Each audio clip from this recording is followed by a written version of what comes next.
de ninguna manera, y que el mundo académico también debería preocuparse por la divulgación, ya que es una función fundamental de todo historiador o de todo profesional que trabaja con una materia tan sensible como la historia, que es un patrimonio social colectivo que no le pertenece a nadie, divulgar y que se conozca lo que uno está trabajando, investigando, ¿no? Es una disciplina que sin la divulgación evidentemente muere un poco, ¿no? Queda reducida a pequeños grupos áulicos. Entonces, se ha confundido muchas veces la palabra divulgación con vulgarización, y creo que la divulgación es una tarea bastante complicada, bien hecha, es una tarea difícil, es transformar en accesible lo complejo, nunca, en mi caso por lo menos, nunca la simplificación, no me interesa la simplificación, sino que la gente comprenda, en términos accesibles, lo complejo que es la historia, la dificultad de entender procesos que son naturalmente complejos. Huir a la simplificación, que creo que es una trampa que se nos tiende permanentemente, ¿no? Para dar un ejemplo, una vez me invitó Majul a su programa y me dijo, peronismo en 30 segundos, ¿no? Yo dije, peronismo, digamos. No existe esa posibilidad. La historia no es para apurados, la historia no es para gente que tenga esta cuestión de la verborragia precoz, digamos, ¿no? O sea, me parece que es importante tomarnos el tiempo, analizar. Y la tarea de divulgación es una tarea muy linda, difícil, a veces incomprendida, donde se cree que la intención es, como decía antes, simplificar, y en realidad esto no es así, ¿no? Hay grandes experiencias de grandes divulgadores a nivel mundial, de gente que está muy preocupada por el lenguaje, por ejemplo, de cómo se transmite la historia, ¿no? Puedo citar a quizá uno de los más grandes historiadores vivos, a quien tuve el gusto de conocer y entrevistar, como es Eric Hobsbawm. Si ustedes leen a Hobsbawm, se habrán dado cuenta que se escribe en un lenguaje absolutamente llano, accesible, preocupado, porque se entienda, incorporando elementos de la cotidianidad, de la cultura, del arte, de lo que tiene que ver con lo que el hombre hace, ¿no? Que en definitiva es lo que construye la historia permanentemente, sus ideas. Cuando hablamos de humanizar la historia, estamos hablando de esto, no estamos hablando de hablar de las miserias de los personajes, o de su sexualidad, o qué le pasaba en la vida privada, cosa que no nos interesa demasiado, sino hablar de seres humanos con intereses, con ideas, con propósitos. Y esto es lo que decimos cuando decimos humanizar la historia y sacarla del bronce, como se decía recién, ¿no? Esto que aleja tanto a la gente. Y esto tuvo una intencionalidad política, y la tiene todavía, ¿no? La de diferenciar al personaje histórico del resto de la comunidad, separarlo del resto de la comunidad. Es decir, provocando un efecto muy interesante, ¿no? Siempre se nos dijo que eran vidas ejemplares, pero terminan no siendo ejemplares, en el sentido de que son tan perfectas que nadie puede intentar imitarlas en esas vidas, ¿no? Es decir, uno no puede imitar lo perfecto, sino tiene que tender a imitar lo imperfecto, porque es un ser humano al que estamos tratando de imitar, o tomar como modelo o demás. Y además una cosa que uno nota es los vericuetos que va tomando la historia y que fue tomando a partir de los 80, a los 90, es la crítica a la historia biográfica, pero aportando como recambio a la microhistoria, por un lado, y por otro lado, la historia institucional, ¿no? La historia de las instituciones, como las instituciones estuvieran vacías de hombres, haciendo una historia fría, donde no se termina de comprender por qué pasaban las cosas, cuáles eran las superestructuras, cuáles eran los contenidos que tienen que ver con lo filosófico, las construcciones de sentido, todo lo que le da razón de ser a la historia, ¿no? Creo que por eso me parece que hay que hacer una historia total, como se habla hoy en día, ¿no? Hay muchos conceptos que están en juego últimamente en nuestra disciplina, como son la historia inmediata, por ejemplo, la historia reciente, ya no la reciente, sino la inmediata, que es algo muy interesante, que se está trabajando mucho en las cátedras de Europa y Estados Unidos, donde se derriba definitivamente esta barrera que ponían los conservadores de que no se puede hablar de un hecho histórico hasta los pasados 25 años, 20 años. Nunca nos precisaban muy bien cuánto tiempo, pero en Argentina les venía bárbaro porque eran los 25 años de la dictadura, ahora ya pasaron más de 30, ¿no?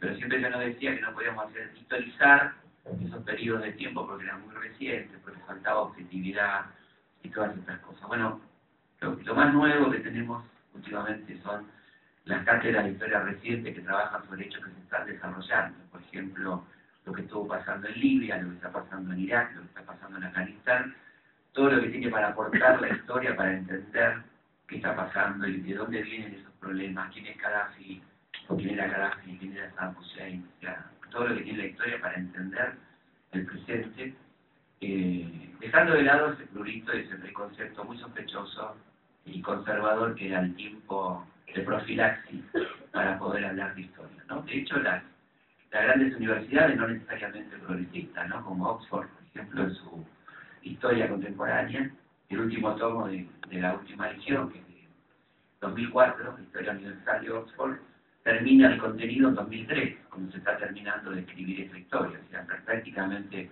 haciendo contemporáneo el relato histórico con lo que está pasando. Eso por un lado. Por otro lado, me parece que es muy importante esto que decía, ¿no? La idea de que la academia no tiene por qué estar separada de la construcción de sentido social y tiene que acercarse a la gente, ¿no? No tiene por qué hacer una cosa interna, donde el lenguaje sea una barrera, donde vamos a congresos y la competencia por ver quién habla más difícil, ¿no? O quién escribe un paper con mayores palabras sacadas de algún lado, ¿no? Que no tiene que ver con el diccionario al lado, como si esto fuera una garantía de calidad de contenido, convirtiéndose en un acto de tilinguería intelectual bastante insoportable, por cierto, ¿no? Tanto para los que asistimos a esas cuestiones como para el público en general, si quiere leer uno de esos papers, que huye del pavorido en general, ¿no?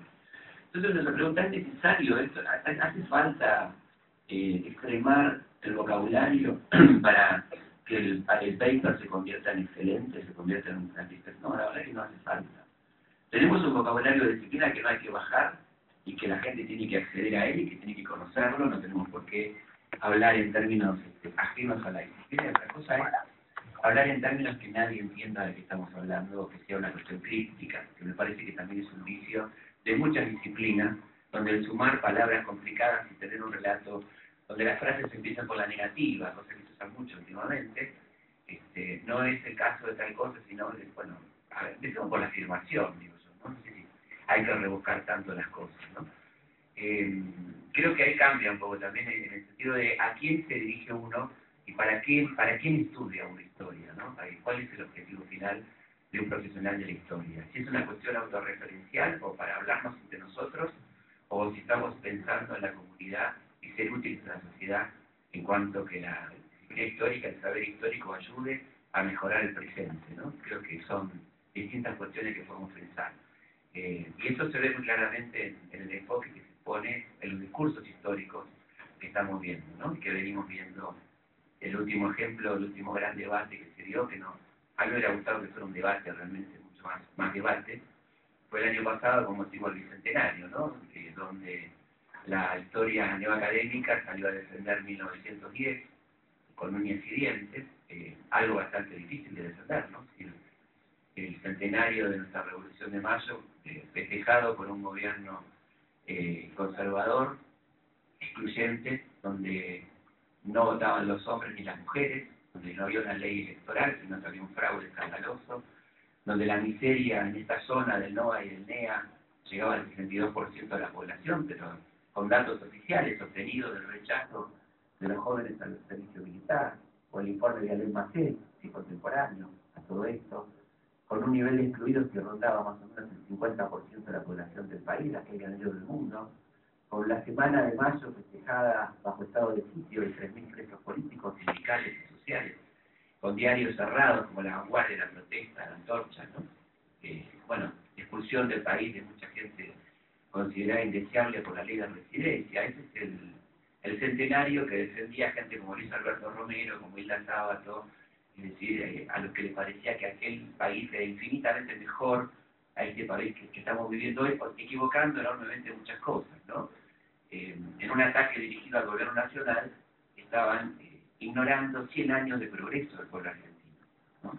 Si no se trata de defender a Cristina Fernández de Kirchner cuando uno dice que el 2010 es mejor que 1910, sino reconocer la lucha, la sangre y lo que puso el pueblo argentino en 100 años, que no se puede negar y no se puede ser tan obtuso de decir que estamos peor que 1910, digamos, no hay cómo decirlo, ¿no? Y sin embargo se dijo, se publicó, se sostuvo, se sostiene aún hoy, esto del la quinta potencia mundial. Habrán escuchado ustedes, ¿no? La Argentina es la quinta potencia mundial, ¿no? cosas insustanciales, y lo que se esconde es, como siempre, el protagonismo popular, ¿no? ¿Dónde queda el pueblo en todo esto? ¿Dónde queda lo hecho por el pueblo argentino para lograr primero el voto universal, que es obligatorio, después los derechos sociales y los derechos cívicos de la mujer, toda la lucha de la resistencia peronista de los años 60, de los años 70, todo eso queda bajo la alfombra y queremos volver al país de 1910, ¿no? Esto es bastante impresionante, muy impresionante.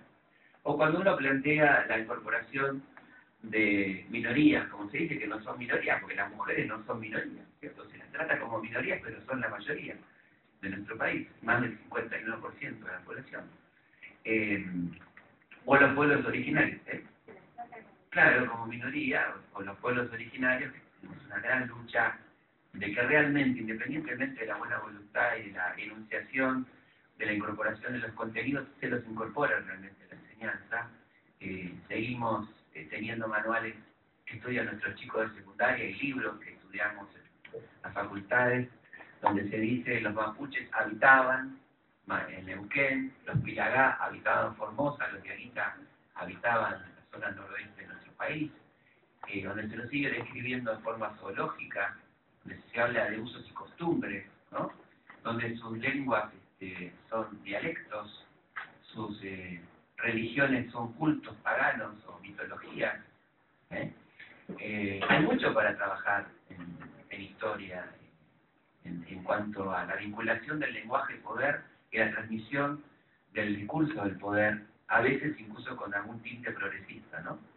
Inclusive, porque la verdad que la mayoría de los manuales que tienen nuestros pibes hoy son bastante progresistas en términos generales. Ya Ibáñez es una pieza de extinción, Astol y todas estas porquerías ya prácticamente no se usan más, salvo para una mesa que me queda un poco desequilibrada o la de abajo.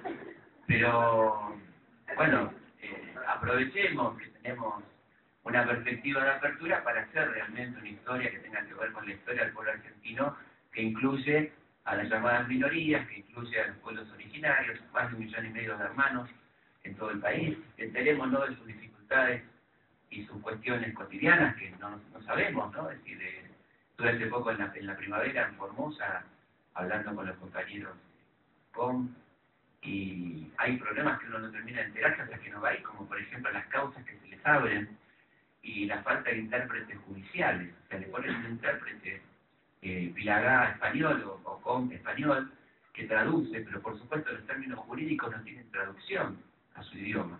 Entonces hace falta lo que ellos reclaman, que son intérpretes judiciales, que les cuenten de qué se los acusa, qué son esas causas. Esta gente termina involucrada en situaciones criminales penales que ni saben, porque les arman causas en un idioma que no entienden y en una estructura judicial que está por fuera de su estructura mental, de su medio ambiente, de su conocimiento.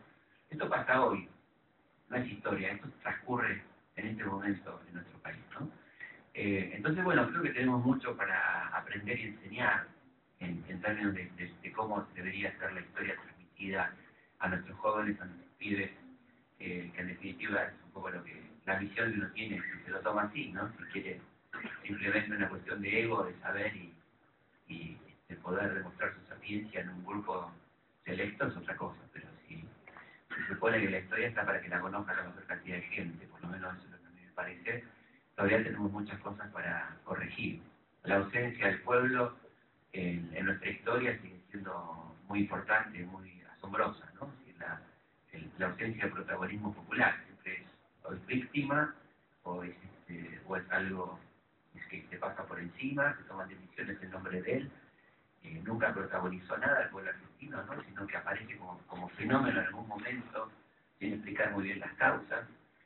Bueno, muchas cosas que tenemos para trabajar y que uno ve viajando por el mundo cómo se trabaja historia, ¿no? Por ejemplo, es increíble que nuestros egresados de muchas facultades de historia de nuestro país desconozcan quién es San Martín o quién es Güemes.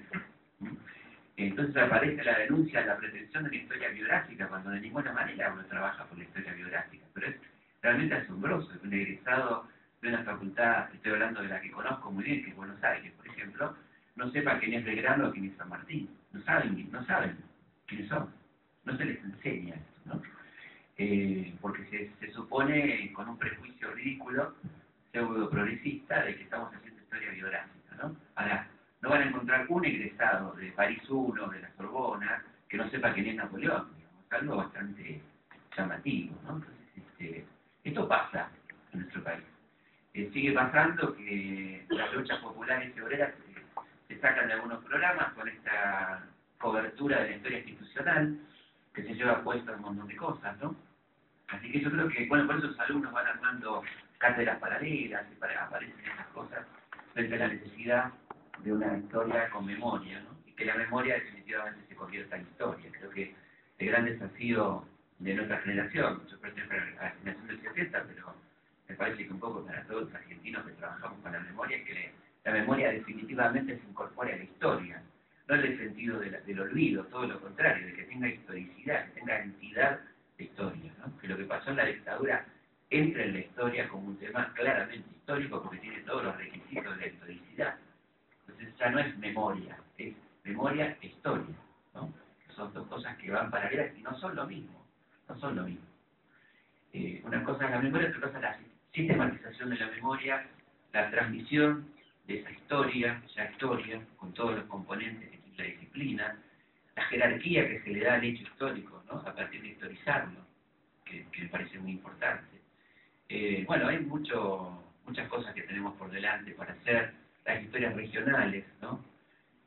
Todo lo que hay que trabajar por regiones, que es una tarea en cada región de la gente de la región, por supuesto, no tiene que venir alguien de capital a mover la historia regional, simplemente a mí me parece que es muy importante y lo veo que está pasando y que ojalá pase mucho más, contar la historia regional, que me parece que es central, si no seguimos hablando de una historia portuaria, ¿no? Como sigue ocurriendo. Y bueno, entonces quería decir en términos generales, abrimos el diálogo y seguimos charlando.